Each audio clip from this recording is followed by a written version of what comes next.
Olá, mais uma análise temática com um tema dos mais importantes e empolgantes para a discussão. Nós vamos falar hoje da cultura do corpo, como essa cultura do corpo tem levado à formação de uma moral da aparência na sociedade atual. O tema tem uma grande representatividade porque mexe com uma questão comportamental importantíssima e tem gerado muitas discussões. Discussões essas que levam a fatores relacionados às nossas próprias capacidades de entendimento e a problemas de caráter psíquico. Nosso argumento principal parte do poder que a mídia e a publicidade têm sobre nós. Isso não é novo, mas dentro de uma sociedade de consumo como a que nós vivemos, isso tem sido cada vez mais exacerbado, levando a estímulos relacionados a poder, a satisfação, a competição. Ter um corpo perfeito, portanto, representa um estigma social, o estigma de um status, daquilo que é representativo dentro dessa sociedade de consumo.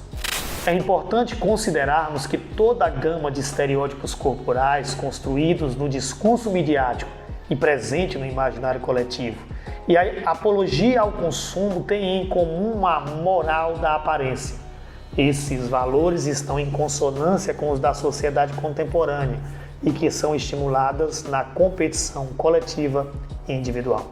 Aqui na tela vocês têm uma representação pictórica, estátuas da Vênus de Willendorf. Vênus de Willendorf são estátuas compreendidas antes de Cristo, num período entre 28.000 e 25 e 23.000 antes de Cristo. E são imagens que representam a mulher voluptuosa, isto é, a mulher dentro de um padrão que estava mais relacionado à sua condição de fertilidade, isto é, a mulher que daria origem à vida. Esses padrões, obviamente, foram modificados ao longo da trajetória histórica. Diante de tais argumentos iniciais, nos resta agora buscar as teses, os argumentos para o desenvolvimento. Essas teses são várias se nós considerarmos a abundância de análises sobre o tema, mas nós resolvemos trazer para esta aula dois fatores principais. Primeiro, analisar a mídia, analisar os meios de comunicação na construção desse processo, entender o corpo na construção da própria identidade, seja de caráter coletivo ou individual. Quais seriam então as teses apresentadas para o desenvolvimento? Primeira tese, perceber a influência da publicidade na formação e transformação de hábitos e formas de pensar. Segunda tese, entender o uso do corpo na construção da identidade. Chegou a hora das nossas visões universalistas. A primeira visão universalista tem caráter histórico e pretende compreender o culto ao corpo como um fenômeno da contemporaneidade que, em tempos históricos, surge no Brasil na década de 20 do século passado. Tem relação com a indústria do cinema, tem relação com as próprias mudanças legislativas no Brasil que permite férias remuneradas, descanso semanal remunerado, com a indústria do cosmético, com a chegada das pessoas às praias. A TV, a partir principalmente da década de 60, vai reforçar tal fenômeno, trazendo, portanto, o ideal de culto ao corpo como parte da sua própria questão comportamental. Conforme observa o filósofo francês Gilles Lipovetsky, após a Segunda Guerra Mundial, o desejo de moda expandiu-se com força, tornou-se um fenômeno geral que diz respeito a todas as camadas da sociedade. Os signos efêmeros e estéticos da moda deixaram de aparecer nas classes populares como um fenômeno inacessível, reservado apenas aos outros. Tornaram-se uma exigência de massa, um cenário de vida decorrente de uma sociedade que sacraliza a mudança, o prazer, as novidades. Bom, agora é a vez do nosso argumento atual e a compreensão que nós temos sobre a sociedade de consumo. O consumo hoje ele vai além das nossas necessidades básicas, tá? As necessidades são criadas, são artificiais e, portanto, buscam a satisfação de interesses que vão além das próprias necessidades físicas. Vários pensadores analisam essa sociedade de consumo, mas a análise que nós iremos fazer agora vem do sociólogo polonês Zygmunt Bauman. Bauman ressalta que a sociedade virou uma produção de consumo. As atividades de descanso, arte e a cultura foram englobadas à indústria cultural, onde o que se ganha importância é a quantidade do que compra e não essencialmente a sua necessidade. Essa cultura da sensação, ou seja, onde o prazer e a alegria pessoal estão acoplados ao consumo de produtos, valores e estilos de vida, leva a nossa sociedade à utopia de que a felicidade e o conhecimento são frutos do consumo, gerando assim um consumo desenfreado. O argumento filosófico convida para análise temática os filósofos da escola de Frankfurt, que foram os pensadores que inicialmente analisaram a tal indústria cultural. Compreender tal ideia é trazer para nossa aula as figuras de pensadores como Theodor Adorno, Max Horkheimer, Herbert Marcuse, que passaram em suas teorias a buscar o processo de dominação e controle dos indivíduos através dos meios de comunicação de massa. Para eles, então, esse controle passa a representar nas pessoas comportamentos que são idênticos num pensamento unidimensional, isto é, nossas análises de mundo passam a ser comportamentais e homogeneizadas. Nós pensamos de maneira igual, nós pensamos como massa. A análise aqui colocada representa a seguinte ideia: as relações do homem com os signos do consumo foram exaustivamente analisadas através do conceito de indústria cultural. Há décadas, esses autores afirmaram que, nas sociedades modernas, a dominação saiu da esfera restrita do trabalho para impor-se de forma totalitária e implícita por sobre todos os aspectos da cultura. Aqui, a dominação assume uma nova forma, não mais explícita e direta, mas através da imposição de uma hegemonia ideológica, utilizando-se da própria gratificação do desejo, seja através do consumo de mercadorias, seja através da reprodução ampliada da indústria cultural e do lazer programado para produzir uma subjetividade humana homogeneizada e acrítica. O argumento sociológico traz mais uma vez Gilles Lipovetsky, que entende que a mídia faz a mediação entre a sociedade, ora reforçando, ora estimulando padrões, e a indústria cultural.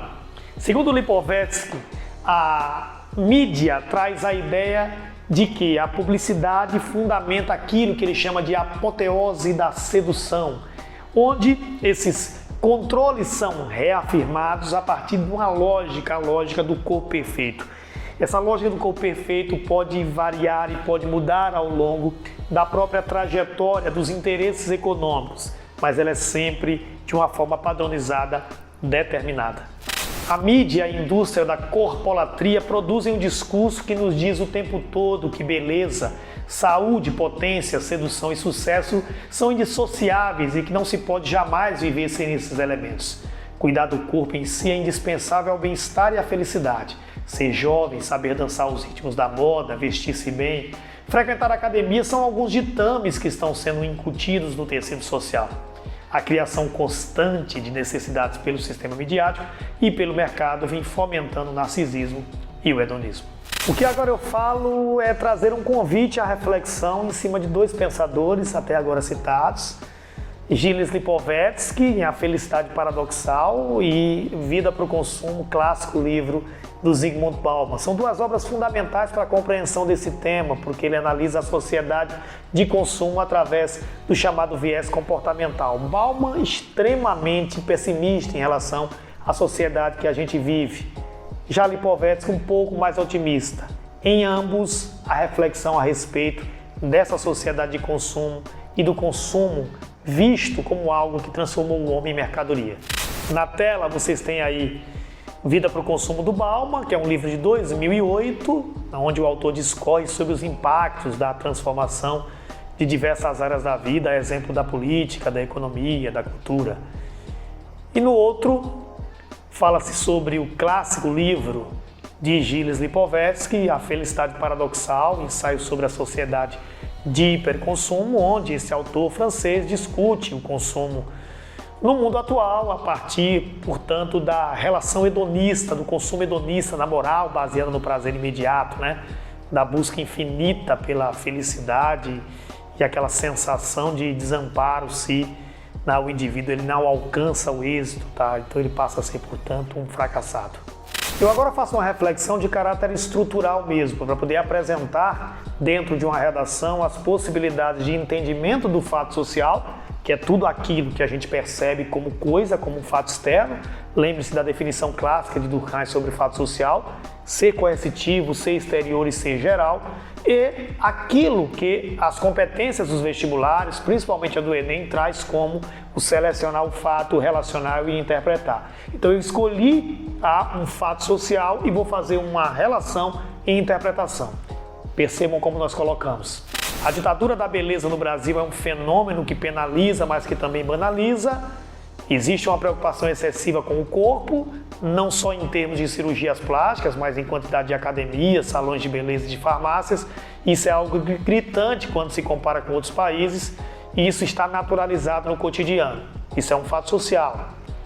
A relação que nós fazemos com isso aí traz a necessidade de exibir um corpo perfeito e jovem, que acabou por banalizar operações estéticas como implantes de silicone, lipoaspirações, lifts faciais, frequentemente apresentados por clínicas como procedimentos simples, facilitados por pagamentos parcelados ou até consórcios por operadoras de crédito. E nossa interpretação, afirmando que diversos fatores contribuem para este fenômeno no Brasil, um país que tem uma extensão territorial litorânea, enorme, onde a maioria das cidades capitais estão próximas da costa, calor, parte do ano, em boa parte do ano, Nordeste então, de onde eu particularmente falo, e com cultura de praia muito intensa, Além disso, o corpo é um bem, em um país com uma desigualdade social muito grande, a beleza é sem dúvida nenhuma um capital para a possibilidade de ascensão social. Bom, o momento agora é para apresentar as nossas teses para o desenvolvimento. E a primeira tese é a percepção de como a publicidade influencia as nossas formas de pensar, o nosso comportamento. Isto é, mostrando como a publicidade direciona os nossos instintos, os nossos desejos. Tal tese ela aqui reflete uma preocupação sociológica de algum tempo, de como então os meios de comunicação influenciam a nossa maneira de pensar o mundo, principalmente encobrindo as verdades, fazendo com que os comportamentos passam a ser, como determinado pelos teóricos de Frankfurt, homogeneizados. A indústria cultural então age impiedosamente, fazendo com que as nossas consciências sejam, como eles falam, narcotizadas. Vejamos o que está colocado na relação fato e argumento, e na interpretação, o seu ponto de vista, que vem aí na sequência. Explanar que os textos publicitários, em sintonia com o contexto histórico, eu estou relacionando a tese social e cultural, influenciam intensamente na formação e transformação de hábitos e formas de pensar. Com seus poderes persuasórios, criam e impõem, direto ou indiretamente, ideais, valores, crenças, sonhos e expectativas, interferindo nos aspectos psicológicos, antropológicos e sociológicos de uma sociedade. A publicidade leva o consumidor a pensar que ela se preocupa com o melhor para ele. Já a nossa interpretação compreende que a apreensão com a figura corporal e distorção na percepção pode originar transformações de costumes alimentares, aderência a exercícios físicos, busca por intervenções plásticas, estéticas e uso de outras técnicas que sustenta, restaura ou mesmo transforma a forma física. Estas maneiras, em certo grau, podem ser saudáveis, suavizam desconfortos e erguem a autoestima, mas também podem levar a atitudes obsessivas que superam os limites da saúde, danificam a própria capacidade cognitiva, comportamental e desencadeiam então quadros psicopatológicos ou psiquiátricos que são claros no mundo de hoje. Bom, já a nossa segunda tese tem como propósito entender o corpo como construção de identidade. O corpo é uma construção de identidade? Sem dúvida. O corpo ele vende, ele é uma mercadoria de aceitação social, de status. A utilização de determinadas vestimentas determina a sua posição social. Então, o corpo ele passa a ser visto de todas as maneiras, seja através do contexto mais sexual, seja no contexto de pertencimento, como um fenômeno do nosso tempo relacionado à posição que você tem na sociedade. É dessa maneira que nós relacionamos e interpretamos esta tese. Vamos ver. A identidade, na sua relação de tese, é construída socialmente e representa e classifica o indivíduo em função de situações sociais específicas. É, portanto, uma construção cultural, situacional, contextual e relacional. Os indivíduos constroem suas identidades através do consumo de bens e serviços que funcionarão não só como um meio para as relações sociais, mas também como signos distintivos, categorizadores dos sujeitos no espaço social. O consumo tornou-se uma esfera social que regula e orienta as práticas do cotidiano na sociedade contemporânea. Que interpretação nós fazemos disso? Considerando o corpo como mercadoria, signo e veículo comunicacional, sua linguagem, gestualidade e forma, ou seja, suas formas de manipulação, cuidado e expressão, são instrumentos de distinção social e indicadores de poder pessoal e prestígio. Nesse contexto, o culto ao corpo pode ser interpretado como uma esfera de consumo que garantiria a determinados indivíduos a aceitação e pertencimento a um grupo social específico. Bom, nossa proposta de solução, finalizando a análise temática de hoje, traz a reflexão sobre a ditadura da magreza, isto é, a moral da aparência na sociedade de hoje é uma moral comportamental. Eu estou falando então que as pessoas seguem, que as pessoas, portanto, não percebem o quão isso é prejudicial, até que sucumbam às necessidades da indústria da publicidade e do que a mídia representa dentro desse padrão de corpo perfeito. Dificilmente, então, nós poderemos fazer mudanças se nós considerarmos o aspecto meramente econômico. Pensar que a indústria da mídia, a publicidade, em comunhão aos interesses econômicos, elas vão se preocupar com o consumo no qual a pessoa passe a não se adequar àquele determinado padrão, é de uma grande inocência. Portanto, entendemos que a solução para esta temática, ela envolve aspectos de debates, de conhecimentos e de uma profunda análise que leve as pessoas a entenderem que existem situações diferentes, corpos diferentes e que não podem ser meramente fruto de uma tendência determinada pela mídia, já que isso impõe a questão econômica, com padrões de beleza através de cirurgias plásticas, academias e tudo que a indústria do cosmético representa, ou até, infelizmente, através de meios que não são os mais adequados à saúde.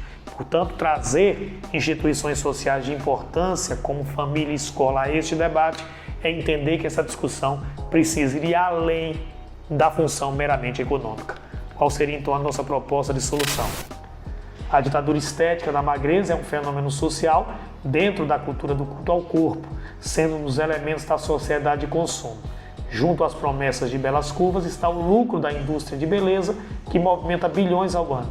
Essa indústria cosmética é a da perfumaria, do culto ao corpo, que inclui produtos como um todo, cremes, regimes, produtos light, diets, lipoaspirações, academias de ginástica. É uma indústria pesada que investe na sensação que o sujeito tem de poder saciar ou sancionar o mal-estar que ele sente quando não está adequado aos padrões sociais. Bons estudos.